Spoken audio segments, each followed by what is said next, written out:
విశాఖ నగర పరిధిలో డిసెంబర్ నెలలో 67 దొంగతనాలు కేసులను ఛేదించి 91 మంది ముద్దాయిలను అరెస్టు చేసినట్లు పోలీస్ కమిషనర్ శంకర్బ్రత్ బాగ్చి తెలిపారు.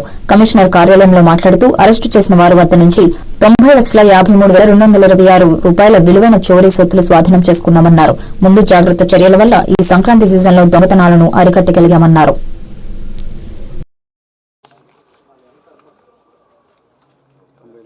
67 కేసులు డిటెక్ట్ చేసి 91 అఫెండర్ని మనం పట్టుకున్నాము.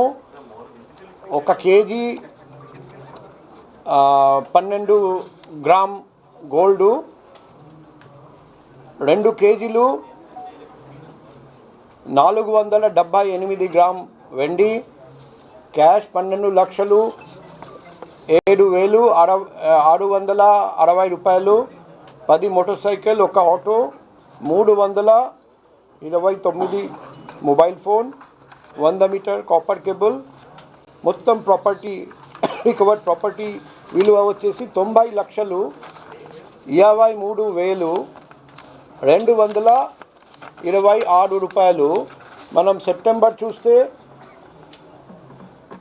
86 లక్షలు, అక్టోబర్ 88 లక్షలు, నవంబర్ 89 లక్షలు, డిసెంబర్ 90 లక్షలు. అంటే ప్రతి నెల లాస్ట్ టైం కంటే ఎక్కువ రికవరీ చేస్తున్నారండి. అందుకే నేను DCP crime, ADCP crime, ACP crime and inspectors, sub inspectors, ASIs, head constable, home guards, crime వింగ్లో పనిచేస్తున్న అందరికీ హృదయపూర్వక అభినందనలు తెలియజేస్తున్నా. Keep it up.